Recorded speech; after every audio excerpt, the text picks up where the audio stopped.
재벌 3세 아들이 회사에서 당한 충격적인 괴롭힘. 하지만 더 놀라운 건 그 아들의 어머니가 대한민국 3대 그룹의 회장이라는 사실이었습니다.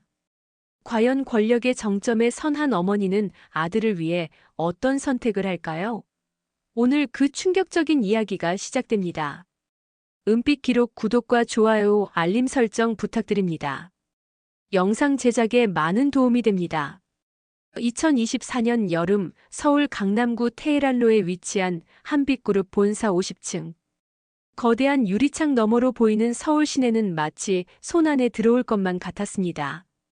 회장실 안에서 김지혜는 정장 차림으로 서류를 검토하고 있었어요.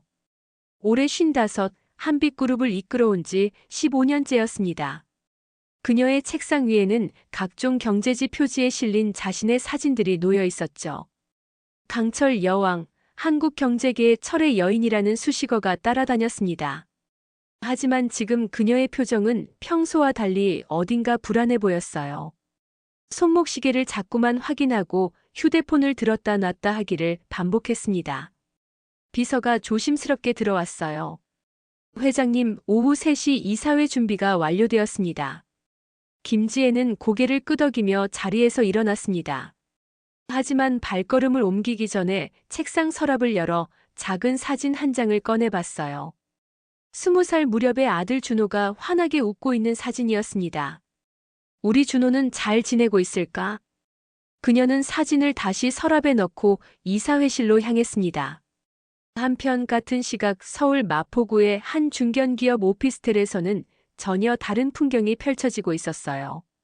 25살의 이준호는 작은 사무실 한 구석 책상에 앉아 컴퓨터 화면을 바라보고 있었습니다. 그의 정식 이름은 김준호였지만 회사에서는 이준호로 통했어요.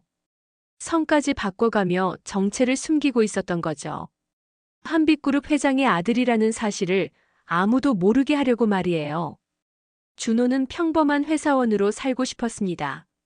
어머니의 그늘에서 벗어나 자신만의 길을 찾고 싶었거든요.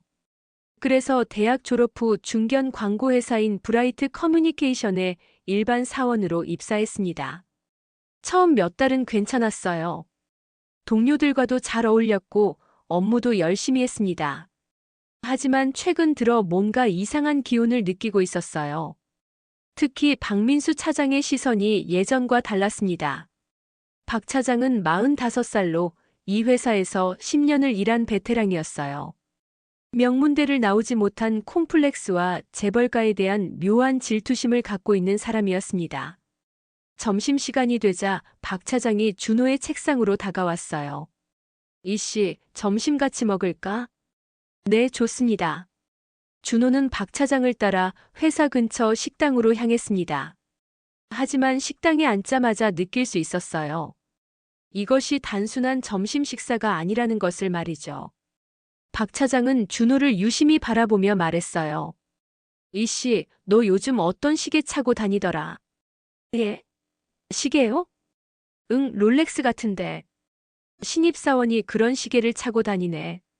준호는 손목을 내려다봤어요. 대학교 졸업 선물로 받은 시계였는데 평소에는 별 신경 쓰지 않았거든요. 아, 이건 대학교 때 아르바이트에서 중고로 산 거예요. 박 차장은 의미심장한 웃음을 지었습니다. 중고라. 그래도 비쌀 텐데. 아르바이트로 그런 걸 살 여유가 있었어? 네, 운 좋게 구한 거라. 준호는 점점 불편해졌어요. 박 차장의 질문이 계속 이어졌습니다. 집은 어디 살아? 마포구요. 어느 동? 상암동입니다. 상암동이면 괜찮은 동네네. 집값도 비쌀 텐데. 준호는 답변을 피하려고 했지만 박 차장은 포기하지 않았어요. 부모님은 뭐 하시고? 어머니는 소상공인이세요. 소상공인? 무슨 사업? 준호는 미리 준비해둔 답변을 했어요. 작은 옷가게 운영하세요. 그래? 그럼 어머니 혼자 너 대학까지 보내느라 고생 많이 하셨겠네. 네. 박 차장은 고개를 끄덕이며 계속 관찰했어요. 준호의 옷차림, 말투, 심지어 먹는 방식까지 유심히 봤습니다. 식사를 마치고 회사로 돌아오는 길에 박 차장이 갑자기 말했어요. 이씨, 너 혹시 뭔가 숨기는 거 있어? 예. 무슨 말씀이세요? 내가 말하는 것들이 좀 이상해. 어머니가 소상공인인데 내가 명품 시계를 차고 상암동에 살고 뭔가 앞뒤가 안 맞아.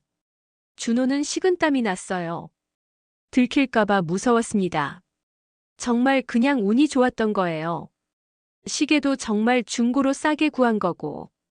박 차장은 더 이상 말하지 않았지만 그의 눈빛에는 의심이 가득했어요. 회사로 돌아온 후 박 차장의 태도가 미묘하게 변했습니다. 업무를 지시할 때도 예전보다 날카로웠고 준호의 실수에 대해서도 유독 엄하게 지적했어요. 며칠이 지난 어느 날 준호는 동료 김대리로부터 충격적인 소식을 들었습니다. 준호야, 너 조심해. 박 차장이 너에 대해서 뭔가 알아보고 있더라. 예? 저요? 응, 인사팀에 가서 내 인사기록 봤다고 하던데. 준호의 심장이 쿵 떨어지는 것 같았어요. 인사기록에는 자신의 진짜 이름과 정보가 적혀 있었거든요. 그날 밤 준호는 잠을 이룰 수 없었습니다. 혹시 정체가 들통나면 어떻게 될까? 동료들이 자신을 어떻게 볼까? 그런 생각들이 머릿속을 맴돌았어요. 한편 김지혜는 늦은 시간에도 회사에 남아 있었습니다. 최근 들어 준호와의 연락이 뜸해진 것이 신경 쓰였거든요. 그녀는 휴대폰을 들어 준호에게 전화를 걸었습니다. 여보세요? 준호의 목소리가 평소와 달리 기운이 없었어요. 엄마야. 오늘 늦게까지 일하고 있구나. 네, 좀 바빠서요. 요즘 너무 연락이 없어서 걱정됐어. 혹시 무슨 일 있어? 아니에요, 엄마. 그냥 회사 일이 좀 많아서요. 김지혜는 아들의 목소리에서 뭔가 이상함을 느꼈어요. 평소보다 훨씬 조심스럽고 어딘가 위축된 것 같았습니다. 준호야, 혹시 회사에서 힘든 일 있으면 언제든 엄마한테 말해. 알겠지? 네, 엄마. 걱정하지 마세요.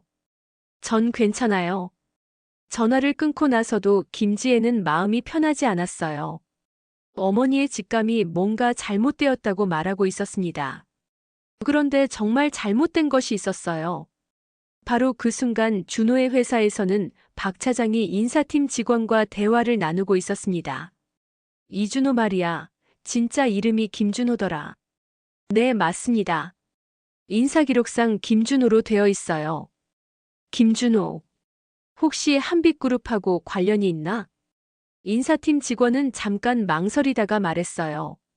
사실은 김지혜 회장의 아들인 것 같습니다. 박 차장의 눈이 번뜩였어요. 뭐라고? 한빛그룹 김지혜 회장의 아들이 우리 회사에. 네, 확실하지는 않지만 정황상 그런 것 같아요. 박 차장은 한동안 말이 없었습니다. 그리고 천천히 입가에 의미심장한 미소를 지었어요. 재미있네. 재벌 도련님이 서민 코스프레를 하고 있었구나. 그 순간부터 준호의 진짜 시련이 시작될 것이라는 걸 아무도 몰랐습니다. 그리고 그 시련이 결국 대한민국 최고 권력자 중 한 명인 김지혜를 움직이게 만들 것이라는 것도 말이에요. 김지혜는 아직 모르고 있었습니다. 자신의 사랑하는 아들이 지금 이 순간에도 회사에서 어떤 일들을 당하게 될지, 그리고 자신이 곧 어머니로서 가장 어려운 선택을 해야 할 상황에 놓이게 될지를 말이죠. 하지만 한 가지는 확실했습니다. 김지혜라는 여자는 사업가로서는 냉철하고 무자비할 수 있었지만 어머니로서만큼은 세상 그 누구보다 따뜻하고 강한 사람이었다는 것입니다. 그리고 곧 그 모성의 힘이 얼마나 강한지 모든 사람들이 알게 될 것이었습니다. 며칠이 지나면서 준호의 상황은 점점 더 악화되고 있었습니다. 박 차장이 자신의 정체를 의심하고 있다는 것을 안 이후로 회사에서의 하루하루가 지옥 같았어요. 월요일 아침 준호가 평소보다 조금 늦게 출근했습니다. 지하철이 지연되어서였는데 박 차장은 일을 놓치지 않았어요. 이씨, 몇 시야 지금? 죄송합니다. 지하철이 지연되어서. 지하철? 너 차 없어? 네, 없습니다. 박 차장은 의미심장하게 웃었어요. 그래, 집이 상암동인데 차가 없다고. 다른 동료들도 이 대화를 듣고 있었습니다. 준호는 얼굴이 빨개졌어요. 대중교통이 편해서요. 편해서라. 재미있네. 박 차장의 말투에는 명백한 조롱이 섞여 있었습니다. 준호는 자리에 앉아 업무를 시작하려 했지만 집중이 되지 않았어요. 점심시간이 되자 박 차장이 다시 준호에게 접근했습니다. 이씨, 오늘도 같이 점심 먹을까? 아, 저는 도시락 싸왔어요. 도시락? 어머니가 싸주셨나? 아니요, 제가 직접. 박 차장은 준호의 도시락을 슬쩍 봤어요. 일반적인 편의점 도시락이 아니라 집에서 정성스럽게 준비한 반찬들이 들어 있었습니다. 와, 반찬이 푸짐하네. 어머니가 가게 운영하시면서도 아들 도시락까지 챙겨주시는구나. 저 혼자 준비한 거라고 했잖아요. 그래, 요리를 잘하나 보네. 어디서 배웠어? 준호는 답변하기가 곤란했어요. 사실 집에 있는 요리사가 준비해준 것이었거든요. 인터넷으로 배웠습니다. 박 차장은 더 이상 묻지 않았지만 그의 표정에는 확신이 점점 커지고 있었어요. 오후에 들어서자 박 차장은 준호에게 특별한 업무를 지시했습니다. 이씨, 내일까지 이 보고서 정리해서 내. 그리고 이건 기밀사항이니까 집에 가져가서 작업하지 말고 회사에서만 해. 하지만 그 업무량은 혼자서 하기에는 너무 많았어요. 보통이라면 3일은 걸릴 일을 하루 만에 끝내라는 것이었습니다. 차장님, 이 분량은 좀 못하겠다는 거야? 아니요, 할 수 있습니다. 준호는 결국 그날 밤 11시까지 회사에 남아서 일해야 했어요. 하지만 박 차장은 퇴근하기 전에 한 번 더 못 박았습니다. 내일 아침 9시까지 완료해서 내 책상에 올려놔. 늦으면 안 돼. 그날 밤 준호는 거의 새벽 2시가 되어서야 집에 돌아갈 수 있었습니다. 피곤해 지쳐 문을 열고 들어서는데 거실에 불이 켜져 있었어요. 준호야? 어머니인 김지혜가 소파에 앉아 있었습니다. 평소라면 이미 잠들어 있을 시간이었는데 말이에요. 엄마, 왜 안 주무세요? 너 기다리고 있었어. 요즘 너무 늦게 들어오는 것 같아서. 김지혜는 아들의 얼굴을 자세히 봤어요. 평소보다 많이 피곤해 보였고 어딘가 위축된 기색이 역력했습니다. 준호야, 회사에서 무슨 일 있어? 얼굴이 많이 안 좋아 보인다. 아니에요, 엄마. 그냥 요즘 프로젝트가 좀 바빠서요. 준호는 어머니에게 회사에서 벌어지고 있는 일들을 말하고 싶었어요. 하지만 그럴 수 없었습니다. 어머니가 나서면 상황이 더 복잡해질 것 같았거든요. 그래도 너무 무리하지 마. 건강이 제일 중요한 거야. 네, 알겠어요. 준호는 방으로 들어갔지만 잠들 수 없었어요. 내일 또 어떤 일이 벌어질지 생각하니 불안했습니다. 한편 김지혜도 잠들지 못하고 있었어요. 아들의 표정에서 뭔가 심상치 않은 기운을 느꼈거든요. 그녀는 오랜 사업 경험으로 사람의 표정을 읽는데 능숙했는데 준호의 얼굴에서는 스트레스와 두려움이 역력히 보였습니다. 혹시 회사에서 뭔가 문제가 있는 건 아닐까? 김지혜는 내심 걱정이 되었지만 준호가 성인이고 자신의 일을 스스로 해결하고 싶어 한다는 것을 알고 있었어요. 그래서 더 이상 추궁하지 않았습니다. 다음 날 아침 준호는 평소보다 일찍 출근했어요. 박 차장이 시킨 일을 마저 끝내야 했거든요. 하지만 박 차장은 준호가 제출한 보고서를 대충 훑어보더니 말했어요. 이게 뭐야? 이런 식으로 할 거면 왜 했어? 어떤 부분이 문제인지 말씀해 주시면 다시 해. 내일까지. 박 차장은 보고서를 준호에게 다시 던져주었습니다. 사실 보고서에는 별다른 문제가 없었어요. 하지만 박 차장은 준호를 괴롭히기 위해 일부러 트집을 잡고 있었습니다. 이런 일들이 연일 계속되었어요. 불필요한 야근, 말도 안 되는 트집, 동료들 앞에서의 공개적인 모욕까지. 준호는 점점 지쳐갔습니다. 그러던 어느 날 박 차장이 결정적인 한 방을 날렸어요. 의씨, 잠깐 회의실로 와봐. 회의실에는 박 차장과 함께 김 대리, 최 대리가 앉아 있었습니다. 이들은 모두 박 차장과 친한 사이였어요. 앉아. 준호는 조심스럽게 의자에 앉았습니다. 박 차장이 테이블 위에 종이 한 장을 올려놨어요. 그것은 준호의 인사기록부였습니다. 이 씨, 아니 정확히는 김 씨겠네. 김준호 씨. 준호의 심장이 멈추는 것 같았어요. 내가 누군지 다 알아냈어. 박 차장의 목소리는 차갑고 조롱적이었습니다. 한빛그룹 김지혜 회장의 아들이지. 준호는 부인하고 싶었지만 이미 모든 증거가 그들 손에 있었어요. 어떻게 알았냐고. 내가 너무 티를 많이 냈어. 명품 시계, 비싼 동네 거주, 그리고 무엇보다 내 행동 거지가 평범한 집 아이와는 달랐거든. 김 대리가 끼어들었어요. 그러게 말이야. 우리가 이렇게 고생하면서 일하는데 너는 놀이하고 있었던 거네. 최 대리도 거들었습니다. 재벌 도련님이 서민 체험하느라 수고했다. 준호는 변명하고 싶었지만 입이 떨어지지 않았어요. 박 차장이 계속 말했어요. 그럼 지금까지 우리가 너를 챙겨주고 같이 회식하고 걱정해준 게 다 무의미한 일이었네. 아니에요. 저는 진심으로 감사했어요. 진심? 재벌 3세가 우리한테 진심? 분위기가 점점 험악해졌어요. 준호는 어떻게 해야 할지 몰랐습니다. 그럼 이제 어떻게 할 거야? 내 정체를 동료들한테 다 말할까? 준호는 고개를 들어 박 차장을 바라봤어요. 제발 그러지 마세요. 저는 정말 평범하게 일하고 싶었어요.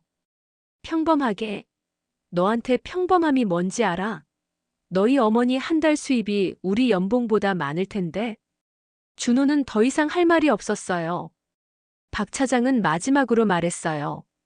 앞으로 우리가 너를 어떻게 대할지는 내 태도에 달려 있어. 잘 생각해봐. 준호는 고개를 숙이고 회의실을 나왔어요. 그리고 화장실로 달려가 구토를 했습니다. 스트레스와 굴욕감 때문이었어요. 그날 저녁 준호는 집에 돌아와서도 어머니와 대화할 수 없었어요. 어떻게 말해야 할지 몰랐거든요. 엄마, 저는 스스로 해결할 수 있어요. 라고 말했지만 사실은 해결책이 전혀 보이지 않았습니다. 김지혜는 아들의 상태가 점점 안 좋아지는 것을 느꼈어요. 식욕도 없어 보이고 밤에도 잘 못 자는 것 같았습니다. 준호야, 정말 괜찮은 거야? 혹시 회사에서. 괜찮아요, 엄마. 정말 괜찮아요. 하지만 준호의 목소리는 전혀 괜찮지 않았어요. 떨리고 있었고 눈물이 맺힌 것 같았습니다. 김지혜는 그날 밤 잠들지 못했어요. 어머니의 직감이 계속 경고음을 울리고 있었습니다. 뭔가 심각한 일이 아들에게 일어나고 있다고 말이에요. 하지만 아직 김지혜는 몰랐습니다. 이것이 단순한 직장 스트레스가 아니라 자신의 정체 때문에 아들이 당하고 있는 조직적인 괴롭힘이라는 것을, 그리고 이 상황이 곧 폭발적으로 악화될 것이라는 것도 말이에요. 다음 날부터 박 차장의 괴롭힘은 더욱 노골적이 되었습니다.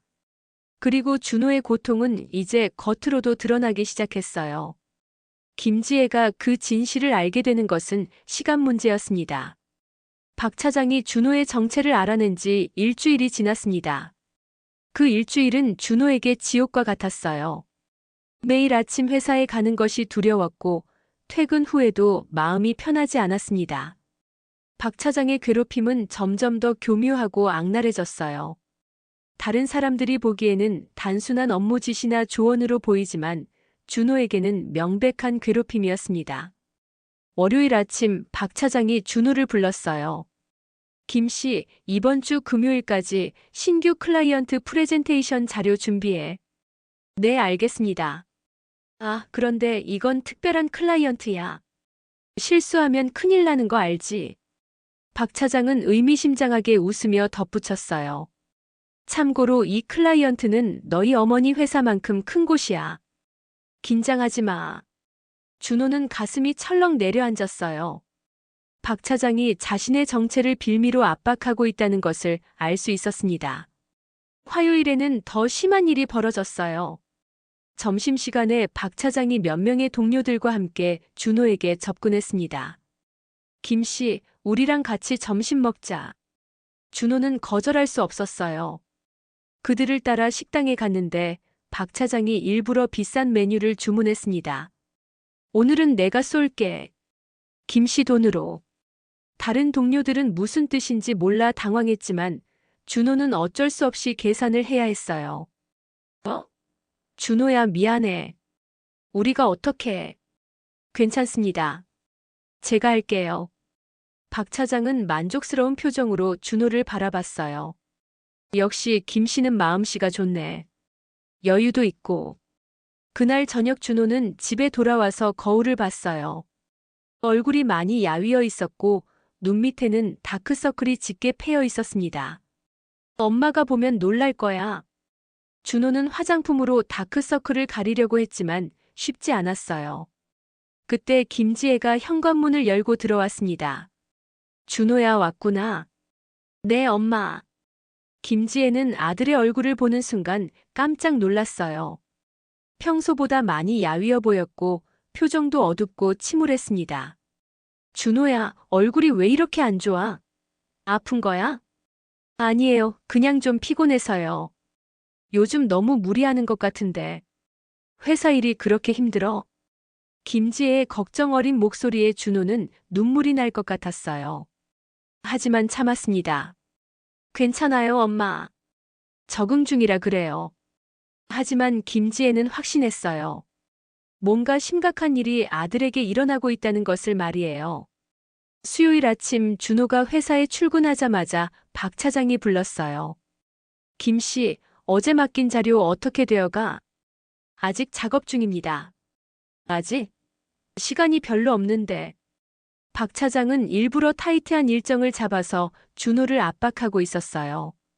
그리고 점심시간이 되자 박 차장은 또 다른 괴롭힘을 시작했습니다.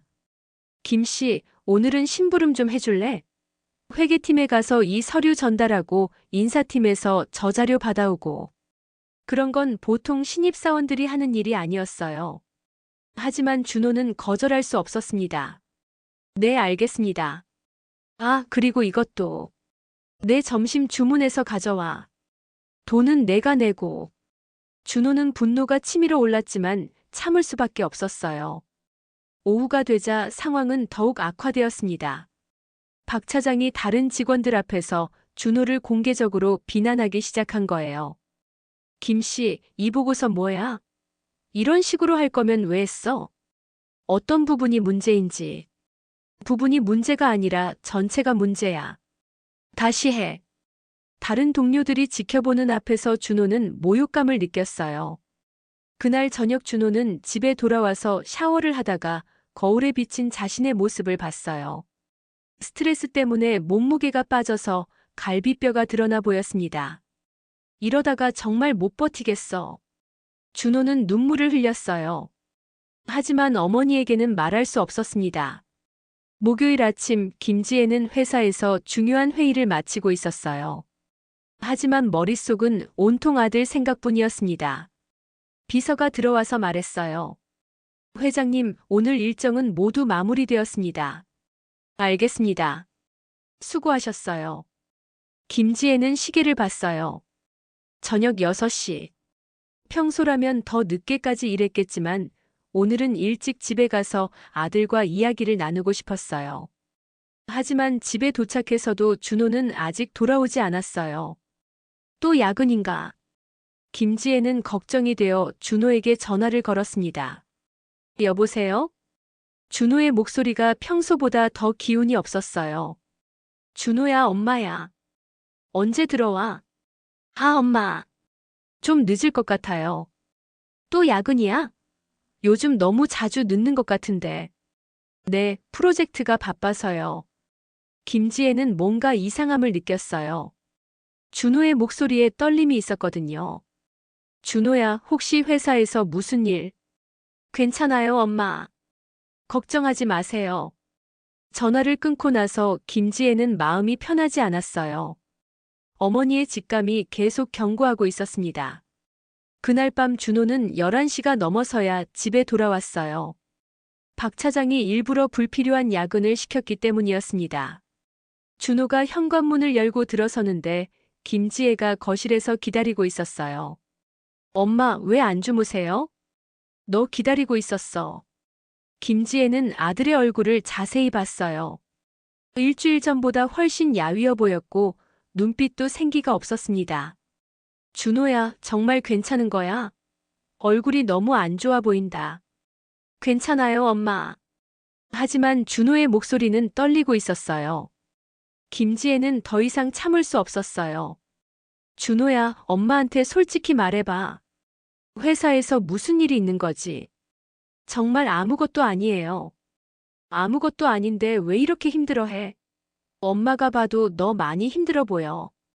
그때 준호의 눈에서 눈물이 흘러내렸어요. 엄마. 김지혜는 아들을 꼭 안아주었습니다. 괜찮아, 준호야. 엄마가 있잖아. 하지만 준호는 끝까지 말하지 않았어요. 어머니가 나서면 상황이 더 복잡해질 것 같았거든요. 금요일 아침 준호는 평소보다 일찍 출근했어요. 박 차장이 시킨 프레젠테이션 자료를 마무리해야 했거든요. 하지만 박 차장은 준호가 밤새 준비한 자료를 대충 훑어보더니 말했어요. 이게 뭐야? 이런 걸로 프레젠테이션을 할 수 있다고 생각해? 어떤 부분이? 전체를 다시 해. 월요일까지. 준호는 절망감을 느꼈어요. 며칠 밤을 새워가며 준비한 자료였는데 말이에요. 그리고 그날 오후 결정적인 일이 벌어졌습니다. 박 차장이 준호를 따로 불러서 말했어요. 김 씨, 이제 그만 놀이 그만하지. 무슨 말씀이세요? 너 같은 재벌 3세가 여기서 뭘 증명하려고 하는 거야?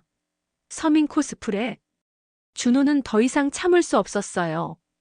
저는 그냥 평범하게 일하고 싶었을 뿐입니다. 평범하게? 너한테 평범함이 뭔지 알아? 박 차장은 갑자기 손을 들어 준호의 뺨을 때렸어요. 짝! 준호는 충격으로 비틀거렸습니다. 너 같은 놈이 우리와 같다고 생각하지 마. 준호의 뺨에는 빨간 손자국이 남았어요. 그리고 그 순간 누군가가 사무실 문을 열고 들어왔습니다. 김지혜였어요. 그녀는 아들이 걱정되어서 회사에 찾아온 것이었습니다. 하지만 그녀가 본 것은 아들이 뺨을 맞고 서 있는 충격적인 장면이었어요. 준호야. 김지혜의 목소리가 사무실에 울려 퍼졌습니다. 모든 직원들이 돌아봤어요. 준호는 어머니를 보는 순간 모든 것이 무너지는 것을 느꼈어요. 그동안 숨기려고 했던 모든 것이 드러나는 순간이었습니다. 엄마. 준호의 목소리는 떨리고 있었고 뺨의 손자국은 선명했습니다. 김지혜는 그 순간 모든 것을 이해했어요. 아들이 왜 최근 들어 그렇게 힘들어했는지, 왜 집에 늦게 들어왔는지, 왜 말을 하지 않으려 했는지를 말이에요. 그리고 그녀의 눈에서 분노의 불꽃이 타오르기 시작했습니다. 대한민국에서 가장 강력한 권력을 가진 여자의 분노가 말이에요. 김지혜가 사무실에 나타난 순간 공기가 얼어붙는 것 같았어요. 모든 직원들이 숨을 죽이고 상황을 지켜봤습니다. 박 차장은 갑작스럽게 나타난 중년 여성을 보며 당황했어요. 하지만 그녀가 누군지는 몰랐습니다. 실례지만 어떻게 들어오신 건가요? 여기는 외부인 출입이. 김지혜는 박 차장을 차갑게 바라봤어요. 그리고 아들에게 다가가 뺨의 상처를 확인했습니다. 준호야, 괜찮아? 엄마, 왜 여기까지? 준호는 당황했어요. 어머니가 나타나면 안 되는 상황이었거든요. 김지혜는 다시 박 차장을 바라봤어요. 당신이 우리 아들을 때린 건가요? 우리 아들? 박 차장은 혼란스러웠어요. 눈앞의 여성이 누구인지 감이 오지 않았습니다. 김지혜는 가방에서 명함을 꺼내 박 차장에게 건넸어요. 한빛그룹 회장 김지혜입니다. 박 차장의 얼굴이 순식간에 하얗게 질렸어요. 다른 직원들도 웅성거리기 시작했습니다. 한빛그룹 회장님? 김지혜는 냉정한 목소리로 말했어요. 제 아들을 때리신 이유를 말씀해 주시죠. 박 차장은 말문이 막혔어요. 한국에서 가장 영향력 있는 재벌 중 한 명이 눈앞에 서 있었거든요. 그게 저는 준호가 어머니의 팔을 잡았어요. 엄마, 제발. 이러지 마세요. 김지혜는 아들을 바라봤어요. 준호의 눈에는 간절함과 두려움이 섞여 있었습니다. 준호야, 집에 가자. 하지만 사무실을 나서면서 김지혜는 박 차장에게 마지막으로 말했어요. 이 일은 여기서 끝나지 않을 겁니다. 집으로 가는 차 안에서 준호는 계속 사과했어요. 엄마, 정말 죄송해요. 이렇게 될 줄 몰랐어요. 왜 말하지 않았어? 왜 혼자 견뎠어? 말하면 엄마가 나설 거라고 생각했어요. 그럼 더 복잡해질 것 같았거든요. 김지혜는 아들의 말을 듣고 마음이 아팠어요. 준호가 자신을 보호하려고 혼자 고통을 견디고 있었다는 걸 알았거든요. 집에 도착해서 김지혜는 준호와 진지한 대화를 나눴어요. 준호야, 정확히 무슨 일이 있었는지 엄마한테 말해줘. 준호는 처음에 망설였지만 결국 모든 것을 털어놨어요. 박 차장이 자신의 정체를 알아낸 후 어떤 괴롭힘을 당했는지, 어떻게 고통스러웠는지를 말이에요. 김지혜는 아들의 이야기를 들으면서 분노가 치밀어 올랐어요. 하지만 겉으로는 차분함을 유지했습니다. 엄마, 이제 어떻게 해야 할까요? 걱정하지 마. 엄마가 해결할게. 하지만 어떻게 해요? 엄마가 나서면 상황이 더 복잡해질 것 같은데. 김지혜는 잠깐 생각에 잠겼어요. 준호의 말이 맞았습니다. 자신이 직접 나서면 언론의 관심을 받을 수도 있고 준호에게도 좋지 않을 수 있었어요. 그날 밤 김지혜는 잠들지 못했어요. 아들이 당한 일을 생각하니 잠이 오지 않았습니다.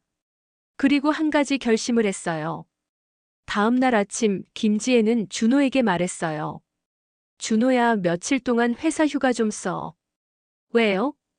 엄마가 상황을 파악해 볼게. 그동안 넌 푹 쉬어. 준호는 의아했지만 어머니의 말을 따랐어요. 김지혜는 곧바로 행동에 나섰습니다. 하지만 이번에는 다른 방법을 선택했어요. 그녀는 비서에게 지시했어요. 브라이트 커뮤니케이션에 대해 자세히 조사해 주세요. 직원 구성, 회사 문화, 최근 상황까지 모든 것을요. 며칠 후 김지혜는 조사 결과를 받았어요. 브라이트 커뮤니케이션은 중견 광고 회사로 최근 몇 년간 실적이 좋지 않아 직원들의 스트레스가 높은 상태였어요. 특히 박민수 차장은 승진에서 밀려 불만이 많았다고 했습니다. 하지만 이것만으로는 부족했어요. 김지혜는 직접 확인하고 싶었습니다. 그리고 놀라운 결정을 내렸어요. 김지혜는 평소와 전혀 다른 모습으로 변장했어요. 염색으로 머리색을 바꾸고 평범한 옷을 입고 안경까지 썼습니다. 그리고 가짜 이름으로 일시적인 파견 직원으로 브라이트 커뮤니케이션에 들어가기로 한 거예요. 물론 이를 위해서는 복잡한 작업이 필요했어요. 신뢰할 만한 인력 회사를 통해 가짜 신분을 만들고 관련 서류도 준비해야 했습니다. 일주일 후 이미영이라는 이름의 중년 여성이 브라이트 커뮤니케이션에 임시 사무보조로 입사했어요. 바로 김지혜였습니다. 첫날 출근한 김지혜는 사무실 분위기를 관찰했어요. 직원들은 대부분 젊었고 전체적으로 활기찬 분위기였습니다. 하지만 한쪽 구석에서는 다른 분위기가 감돌고 있었어요. 바로 박 차장이 있는 부서였습니다. 김지혜는 일부러 박 차장 근처 자리에 앉았어요.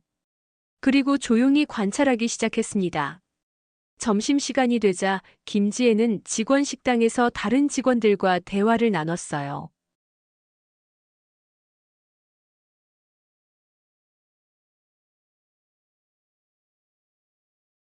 여기 분위기 어때요? 대부분은 괜찮은데. 한 젊은 직원이 망설이며 말했어요. 네. 어떤 부서는 좀 빡빡한 편이에요. 특히 박 차장님 밑에서 일하는 사람들은 스트레스가 많다고 하더라고요. 왜요? 박 차장님이 좀 까다로우세요. 특히 요즘에는 더 심해진 것 같아요. 김지혜는 더 자세한 이야기를 들었어요. 얼마 전에 신입사원 하나가 있었는데 그 친구는 정말 고생했어요. 매일 야근에 트집 잡기까지. 그 신입사원은 어떻게 됐나요? 갑자기 휴가를 냈어요. 아마 그만둘 것 같다고 하더라고요. 김지혜는 그 신입사원이 준호라는 것을 알았어요. 오후에 김지혜는 박 차장의 행동을 직접 관찰할 기회가 있었어요. 다른 직원에게 업무를 지시하는 모습을 봤는데 말투가 상당히 공격적이었습니다. 이런 식으로 일할 거면 왜 했어? 죄송합니다. 다시 하겠습니다. 다시 하지 말고 제대로 해. 시간 낭비하지 말고. 김지혜는 박 차장의 태도를 보며 분노가 치밀어 올랐어요. 저런 식으로 준호를 대했구나 하는 생각이 들었거든요. 며칠 더 관찰한 결과 김지혜는 놀라운 사실들을 발견했어요. 박 차장은 특정 직원들에게만 유독 가혹했어요. 특히 학벌이 좋거나 집안 배경이 좋아 보이는 직원들에게 말이에요. 어느 날 휴게실에서 박 차장이 다른 직원과 나누는 대화를 우연히 들었어요. 요즘 젊은 애들은 너무 쉽게 산다니까. 특히 집안 좋은 애들은 더 그래. 맞아요. 고생을 모르니까. 내가 좀 혼내줘야 정신을 차리지. 김지혜는 이 대화를 들으며 박 차장의 심리를 이해할 수 있었어요. 자신이 겪지 못한 혜택을 받은 사람들에 대한 질투와 열등감이 괴롭힘으로 표출되고 있었던 거예요. 그리고 더 충격적인 사실을 알게 되었습니다. 박 차장은 준호만 괴롭힌 게 아니었어요. 이전에도 비슷한 배경의 직원들을 괴롭혀서 그만두게 만든 적이 여러 번 있었다는 거예요. 김지혜는 이제 충분히 상황을 파악했어요. 그리고 다음 단계를 계획하기 시작했습니다. 박 차장은 아직 자신이 누구와 상대하고 있는지 모르고 있었어요. 하지만 곧 알게 될 것이었습니다. 대한민국에서 가장 강력한 권력을 가진 여자가 직접 복수를 계획하고 있다는 것을 말이에요. 김지혜는 마음속으로 다짐했어요. 준호야, 엄마가 반드시 내 억울함을 풀어줄게. 그리고 다시는 이런 일이 일어나지 않도록 하겠어. 이제 진짜 게임이 시작될 예정이었습니다. 김지혜가 이미영으로 위장하여 회사에 잠입한 지 2주일이 지났습니다. 그동안 그녀가 목격한 것들은 상상 이상으로 충격적이었어요. 박 차장의 괴롭힘은 단순히 개인적인 감정의 문제가 아니었습니다. 그것은 회사 전체에 뿌리 깊게 박힌 잘못된 문화의 일부였어요. 월요일 아침 김지혜는 일찍 출근해서 사무실 분위기를 관찰했어요. 박 차장이 출근하자마자 한 젊은 직원을 불러 세웠습니다. 최 씨, 금요일에 맡긴 자료 어디 있어? 아, 그게 주말에 추가 수정이 필요해서 아직. 주말에? 누가 주말에 하라고 했어? 젊은 직원은 당황했어요. 차장님께서 월요일 아침까지라고 하셔서. 나는 평일에 끝내라고 했는데. 박 차장은 일부러 말을 바꾸고 있었어요. 김지혜는 이런 모습을 지켜보며 가슴이 답답했습니다. 점심시간이 되자 김지혜는 인사팀 직원과 대화할 기회가 있었어요. 여기 직원 이직률이 어떤가요? 다른 회사보다 좀 높은 편이에요. 특히 신입사원들이 많이 그만둬요. 이유가 뭘까요? 글쎄요. 업무 강도가 센 것도 있고 적응하기 어려워하는 것 같아요. 하지만 김지혜는 진짜 이유를 알고 있었어요. 박 차장 같은 사람들 때문이었습니다. 그날 오후 더 충격적인 장면을 목격했어요. 박 차장이 또 다른 젊은 직원을 야단치고 있었는데 그 내용이 업무와는 전혀 관련이 없었습니다. 너 학교 어디 나왔지? 서울대학교입니다. 서울대? 그래서 잘난 척하는 거야? 아니에요. 저는 그런 적 없는데. 없다고. 내 행동 하나하나가 다 티가 나. 김지혜는 이 대화를 들으며 깨달았어요. 박 차장은 학벌에 대한 강한 콤플렉스를 갖고 있었고 이것이 괴롭힘의 주된 동기였다는 것을 말이에요. 며칠 후 김지혜는 더욱 조직적인 문제를 발견했습니다. 박 차장만이 아니라 다른 중간 관리자들도 비슷한 행동을 하고 있었어요. 김 대리가 한 여직원에게 하는 말을 들었습니다. 너 집이 강남이라며?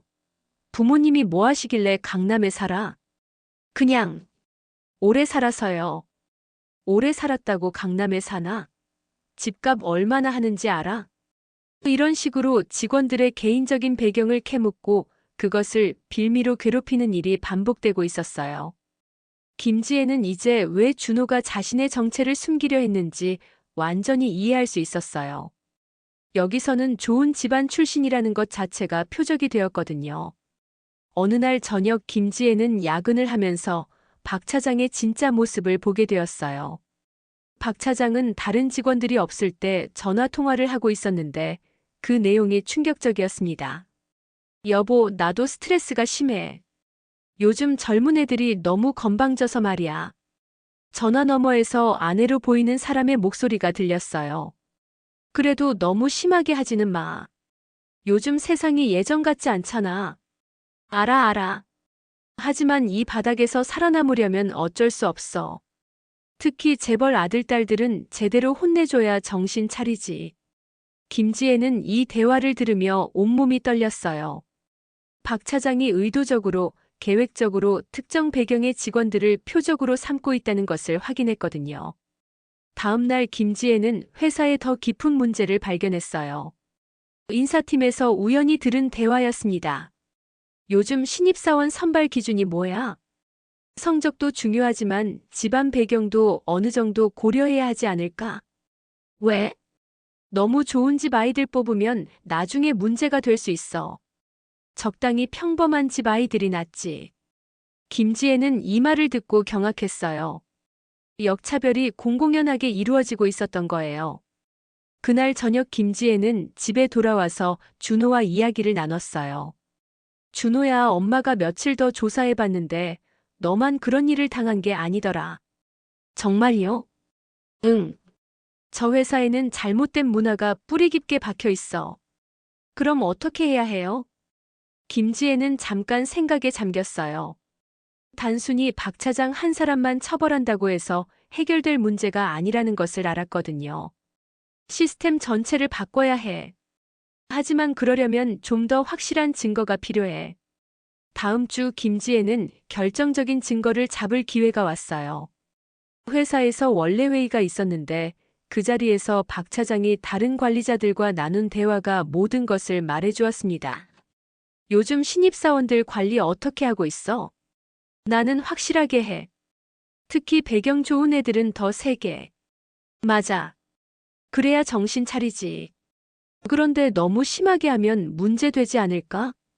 문제? 누가 뭐라고 할 건데? 걔네 부모들이 여기까지 찾아올 것 같아? 모든 관리자들이 웃었어요. 그들은 이런 일이 들키지 않을 거라고 확신하고 있었습니다.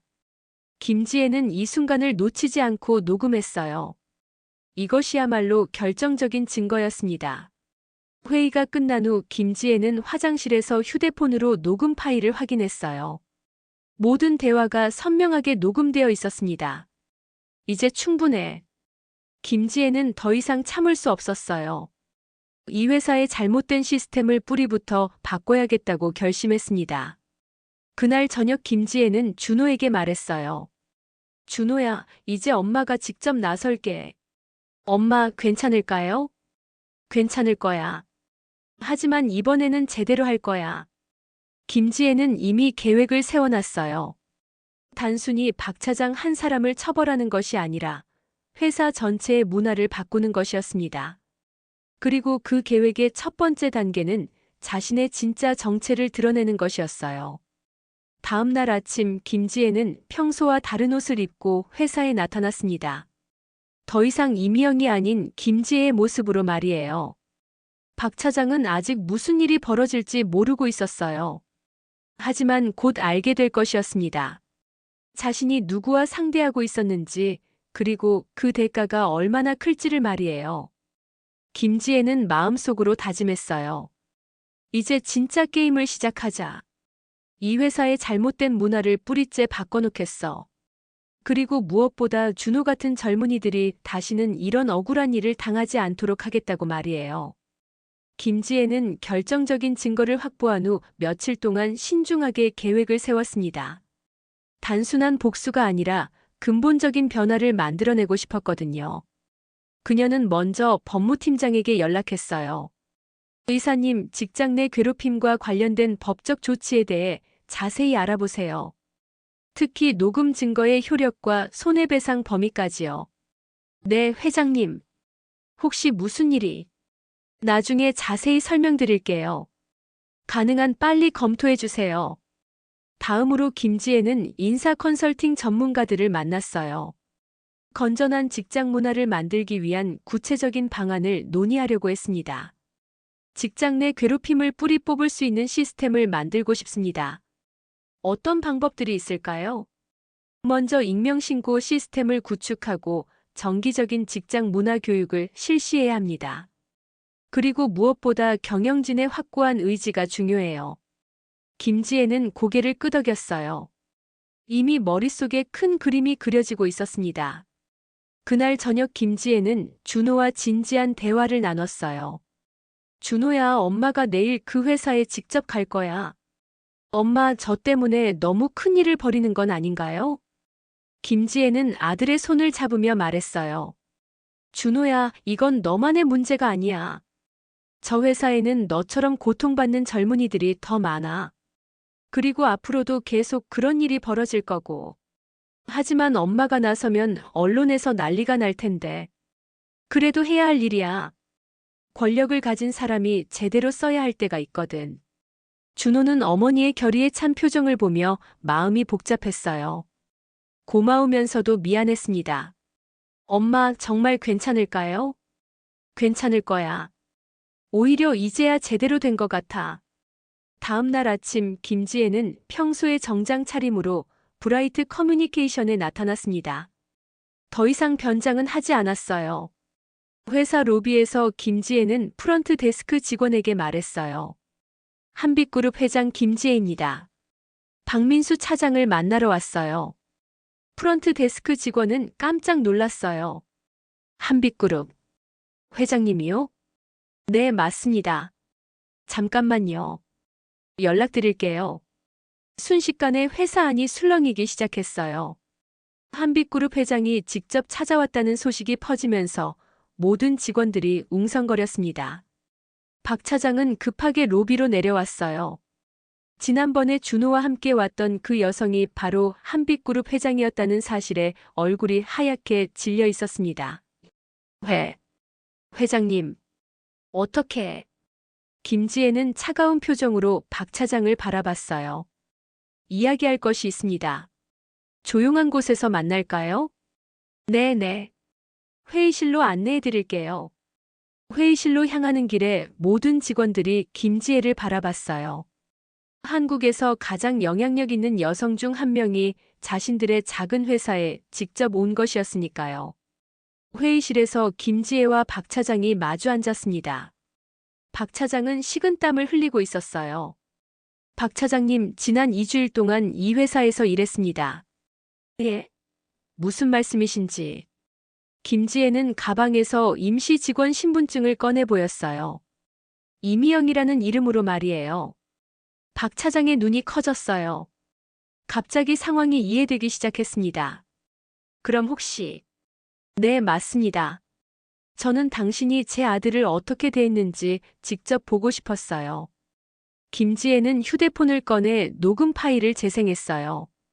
박 차장이 다른 관리자들과 나눈 대화가 선명하게 들렸습니다. 특히 배경 좋은 애들은 더 세게. 그래야 정신 차리지. 걔네 부모들이 여기까지 찾아올 것 같아? 박 차장의 얼굴이 창백해졌어요. 회장님, 저는 변명하지 마세요. 이미 다 들었어요. 김지혜는 계속해서 말했어요. 당신이 제 아들에게 한 일은 단순한 실수가 아닙니다. 계획적이고 조직적인 괴롭힘이었어요. 정말 죄송합니다. 제가 잘못했습니다. 사과로 끝날 일이 아닙니다. 김지혜는 테이블 위에 서류를 펼쳤어요. 법무팀에서 검토한 자료입니다. 당신의 행위는 직장 내 괴롭힘 방지법 위반이며 민사상 손해배상 책임도 있어요. 박 차장은 말문이 막혔어요. 그런데 저는 당신 개인을 처벌하는 것보다 더 중요한 일을 하고 싶어요. 김지혜는 잠깐 멈췄다가 계속했어요. 이 회사의 문화를 바꾸는 것입니다. 이때 회의실 문이 열리며 브라이트 커뮤니케이션의 대표이사가 들어왔어요. 급하게 달려온 듯 숨이 거칠었습니다. 회장님, 이런 일로 직접 오시다니. 정말 죄송합니다. 김지혜는 대표이사를 바라봤어요. 대표님 앉으세요. 이야기할 것이 많습니다. 대표이사가 자리에 앉자 김지혜는 본격적으로 이야기를 시작했어요. 이 회사에는 심각한 문제가 있습니다. 직장 내 괴롭힘이 조직적으로 이루어지고 있어요. 김지혜는 지난 2주일 동안 수집한 모든 증거를 제시했어요. 녹음 파일 목격담, 그리고 퇴사한 직원들의 증언까지. 대표이사의 얼굴이 점점 굳어졌어요. 이런 일이. 제가 미처 몰랐습니다. 모르셨다고요? 직원 이직률이 업계 평균보다 2배 높은데도요? 김지혜의 날카로운 지적에 대표이사는 할 말이 없었어요. 이제 선택하세요. 이 문제를 근본적으로 해결할 건지 아니면 법적 조치를 감수할 건지. 대표이사는 급하게 대답했어요. 당연히 해결하겠습니다. 어떻게 하면 될까요? 김지혜는 미리 준비해온 계획을 설명했어요. 첫째, 직장 내 괴롭힘 방지 시스템을 구축하세요. 둘째, 모든 관리자에게 의무적으로 인권 교육을 실시하세요. 셋째, 익명신고 시스템을 만들어서 투명하게 운영하세요. 네, 알겠습니다. 그리고 박 차장님은 즉시 징계 절차에 들어가세요. 박 차장이 급하게 말했어요. 회장님, 제발 기회를. 기회는 이미 많이 주어졌어요. 제 아들뿐만 아니라 다른 직원들에게도 말이에요. 김지혜는 마지막으로 말했어요. 한 달 후에 다시 점검하러 오겠습니다. 그때까지 실질적인 변화가 없으면 더 강력한 조치를 취할 거예요. 회의가 끝난 후 김지혜는 회사를 나서면서 생각했어요. 이것이 시작이라고. 앞으로 더 많은 변화를 만들어 나가야 한다고 말이에요. 집에 돌아와서 준호가 물었어요. 엄마, 어떻게 됐어요? 해결됐어. 하지만 이제 시작이야. 김지혜는 아들을 바라보며 말했어요. 준호야, 넌 이제 당당하게 살면 돼. 엄마가 모든 길을 열어줄 테니까. 준호는 눈물을 흘리며 어머니를 안았어요. 그동안의 고통이 한순간에 사라지는 것 같았습니다. 그리고 김지혜는 마음속으로 다짐했어요. 이런 일이 다시는 일어나지 않도록 더 공정하고 건전한 사회를 만들기 위해 자신의 영향력을 사용하겠다고 말이에요. 김지혜가 브라이트 커뮤니케이션을 방문한 후 일주일이 지났습니다. 그 사이 회사는 완전히 다른 모습으로 변해가고 있었어요. 대표이사는 김지혜의 요구사항을 즉시 실행에 옮겼습니다. 가장 먼저 박 차장에 대한 징계 절차가 시작되었고 전 직원을 대상으로 한 직장 내 괴롭힘 방지 교육이 실시되었어요. 하지만 변화는 쉽지 않았습니다. 기존의 잘못된 문화에 익숙해진 일부 직원들은 반발했어요. 김 대리가 다른 동료들과 대화하는 모습을 한 직원이 목격했습니다. 이게 뭐야? 갑자기 이런 교육을 받아야 한다고? 한빛그룹 회장이 직접 나섰잖아. 어쩔 수 없지. 그러게 말이야. 하나 때문에 전체가 시끄러워졌네. 하지만 대부분의 직원들은 변화를 환영했어요.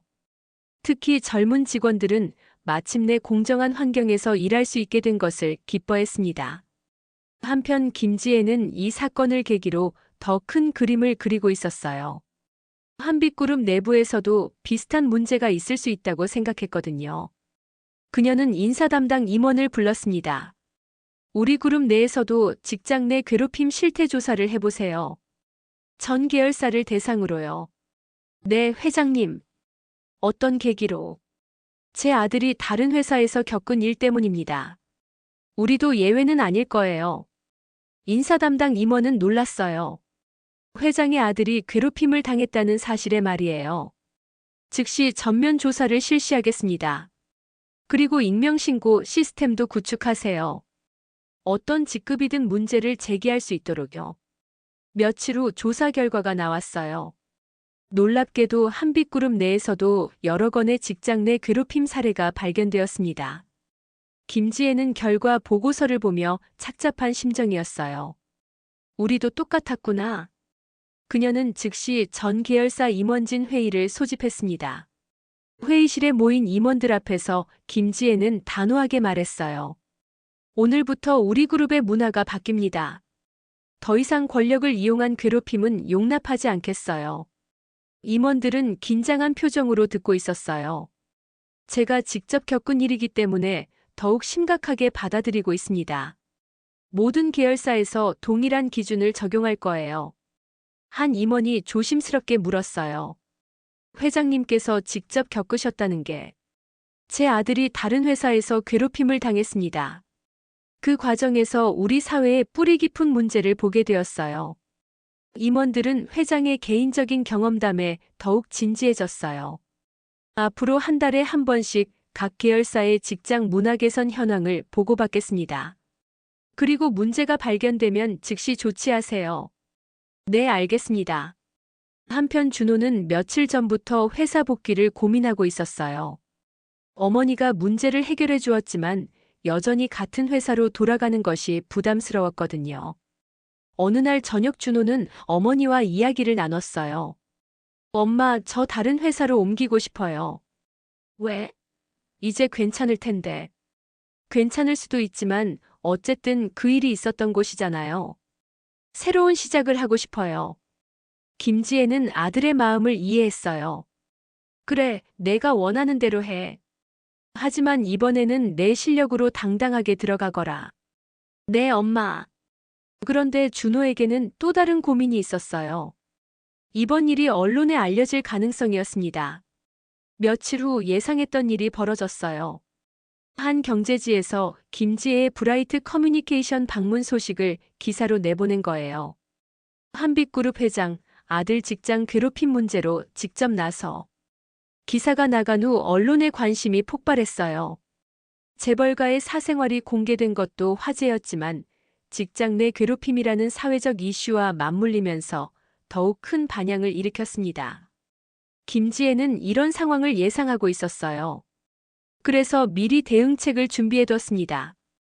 그녀는 언론사 편집국장들을 만나 직접 설명했어요. 이번 일은 제 아들만의 문제가 아닙니다. 우리 사회 전반의 문제예요. 회장님께서 직접 나서신 이유가 있나요? 권력을 가진 사람이 올바르게 사용해야 할 때가 있다고 생각합니다. 제가 가진 영향력으로 더 나은 사회를 만들고 싶어요. 언론의 반응은 대체로 긍정적이었어요.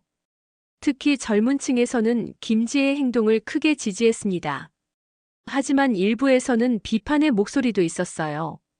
재벌이 권력을 남용한 것 아니냐는 의견도 있었고, 개인적인 문제를 사회적 이슈로 확대 해석했다는 지적도 있었습니다. 김지혜는 이런 비판에도 흔들리지 않았어요. 오히려 더욱 확고한 의지를 보였습니다. 그녀는 기자회견을 열었어요. 많은 분들이 제 행동에 대해 관심을 가져주고 계십니다. 일부 비판도 있다는 것을 알고 있어요. 기자들이 집중해서 듣고 있었어요. 하지만 저는 확신합니다. 이런 일은 반드시 바뀌어야 한다고요. 그리고 그 변화는 권력을 가진 사람부터 시작되어야 합니다. 한 기자가 질문했어요. 회장님, 혹시 정치적 의도는 없으신가요? 전혀 없습니다. 저는 그저 한 아이의 어머니일 뿐이에요. 그리고 이 사회의 구성원으로서 해야 할 일을 한 것뿐입니다. 다른 기자가 물었어요. 앞으로 어떤 계획이 있으신지요? 직장 내 괴롭힘 방지를 위한 재단을 설립할 예정입니다. 그리고 관련 법령 개선에도 적극적으로 참여하겠어요. 기자회견이 끝난 후 김지혜는 준호와 통화했어요. 준호야, 기사 봤지? 네, 엄마. 괜찮으세요? 괜찮아. 오히려 더 많은 사람들이 이 문제에 관심을 가지게 되어서 좋아. 엄마 때문에 더 큰 일이 된 것 같아서 죄송해요. 미안해할 필요 없어. 이제 너 혼자만의 문제가 아니라 우리 모두의 문제가 된 거야. 그날 밤 김지혜는 준호와 함께 차분한 시간을 보냈어요. 그동안 바쁜 일정으로 제대로 대화할 시간이 없었거든요. 준호야, 엄마가 이렇게 큰 일을 벌여서 부담스럽지? 아니에요. 오히려 자랑스러워요. 엄마가 저를 위해서가 아니라 더 큰 가치를 위해 나서신 거니까. 김지혜는 아들의 말에 위안을 받았어요. 앞으로도 이런 일들이 계속 있을 거야. 괜찮겠어? 네, 엄마. 이제 저도 당당할 수 있을 것 같아요. 그날 밤 김지혜는 오랜만에 푹 잠들 수 있었어요. 아들의 문제가 해결되었을 뿐만 아니라 더 큰 변화의 시작점을 만들었다는 확신이 있었거든요. 하지만 이것은 단지 시작일 뿐이었어요. 진짜 변화는 이제부터 만들어가야 했습니다. 김지혜의 기자회견 이후 석 달이 지났습니다. 그 사이 한국 사회에는 놀라운 변화들이 일어나고 있었어요. 가장 먼저 변한 것은 브라이트 커뮤니케이션이었습니다. 김지혜가 약속했던 대로 한 달 후 재방문했을 때 회사는 완전히 새로운 모습이었어요. 익명신고 시스템이 구축되었고 모든 관리자들이 인권 교육을 이수했습니다. 무엇보다 직원들의 표정이 밝아졌어요.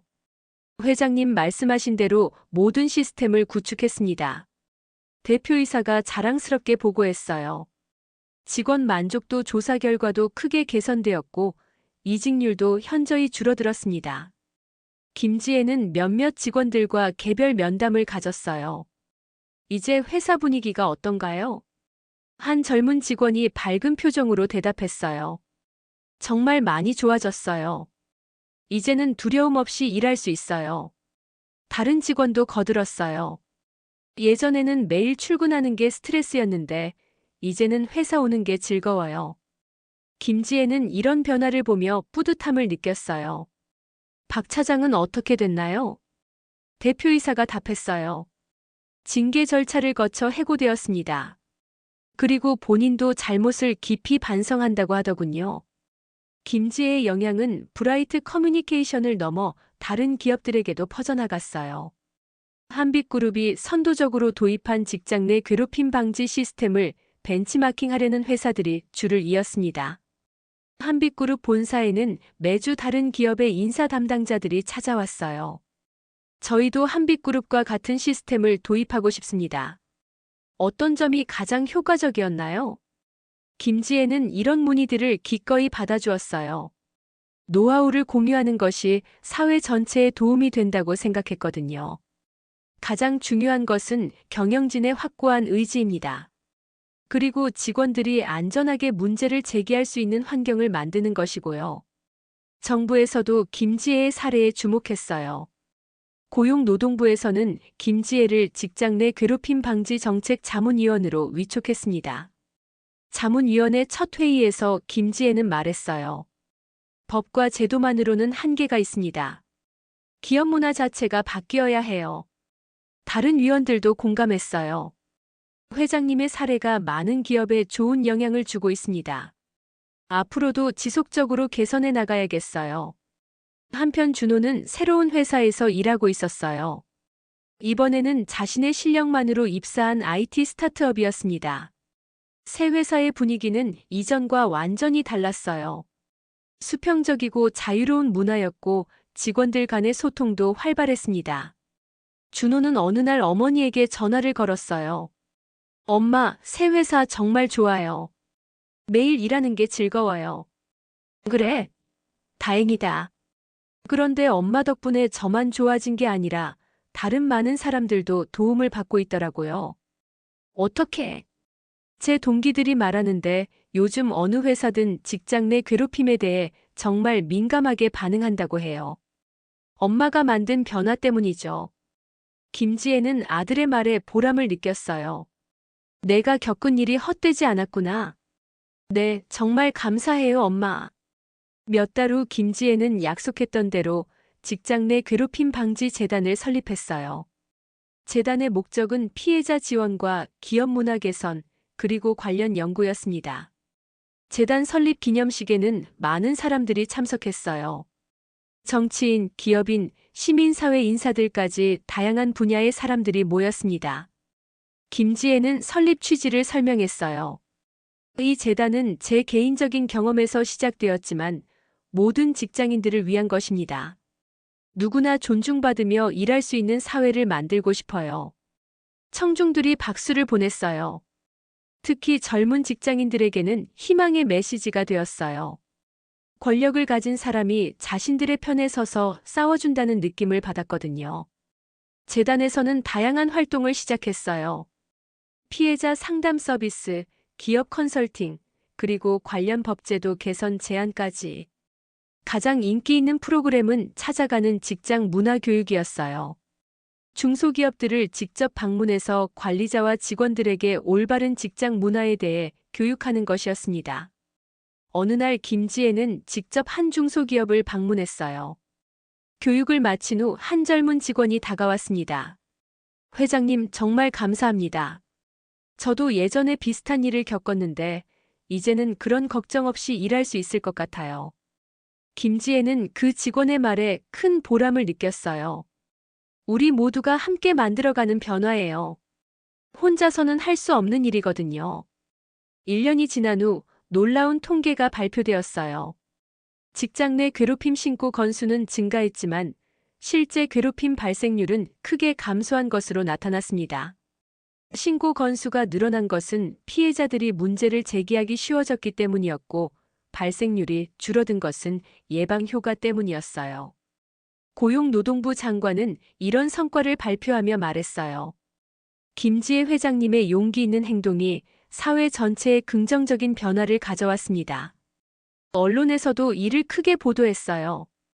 한 어머니의 용기가 만든 기적. 권력의 올바른 사용법을 보여준 사례.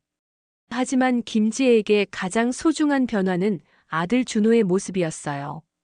예전에 위축되고 불안했던 모습은 온데간데 없고 자신감 넘치는 청년이 되어 있었습니다. 어느 주말 저녁 모자는 함께 산책을 나갔어요. 엄마, 정말 고마워요. 엄마 덕분에 제가 새로운 사람이 된 것 같아요. 너 혼자 힘으로 이겨낸 거야. 엄마는 그냥 도와준 것뿐이야. 아니에요. 엄마가 아니었다면 저는 계속 숨어 살았을 거예요. 김지혜는 아들의 손을 잡으며 말했어요.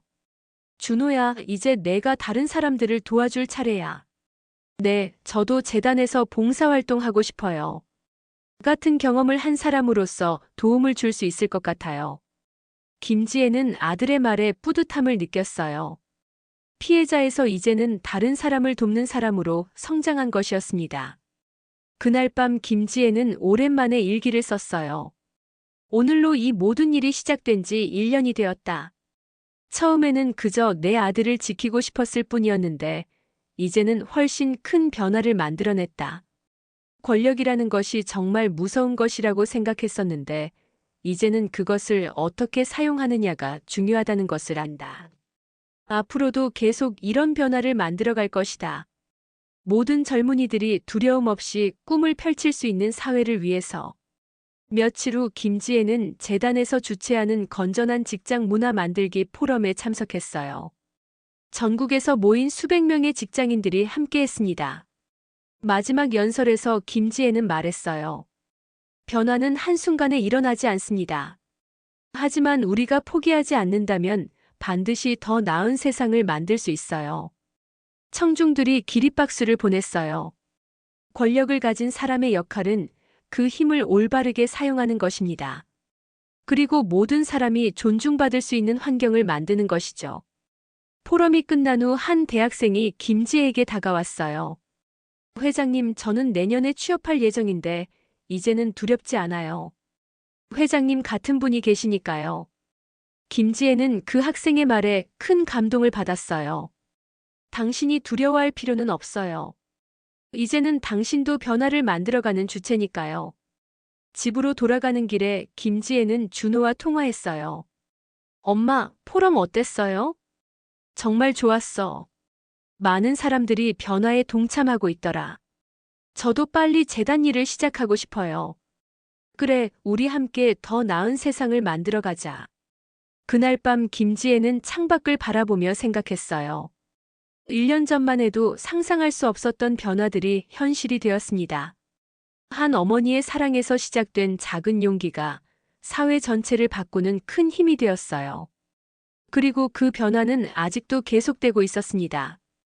김지혜는 마음속으로 다짐했어요. 앞으로도 계속해서 권력을 올바르게 사용하겠다고. 그리고 모든 사람이 행복하게 일할 수 있는 세상을 만들어 가겠다고 말이에요. 진정한 승리는 상대방을 이기는 것이 아니라 모두가 함께 행복해질 수 있는 세상을 만드는 것이었습니다. 그리고 김지혜는 그런 승리를 만들어낸 것이었어요. 오늘의 사연 재미있게 들으셨나요? 만약 여러분이 김지혜의 상황이었다면 어떻게 하셨을까요? 권력을 가진 사람이 그 힘을 어떻게 사용해야 하는지에 대해서도 한번 생각해 보시면 좋을 것 같습니다. 댓글로 여러분의 생각을 들려주세요. 그리고 내일은 더 재미있는 은빛 기록으로 찾아뵙겠습니다. 잊지 말고 구독과 좋아요, 알림 설정 부탁드립니다. 영상 제작에 많은 도움이 됩니다.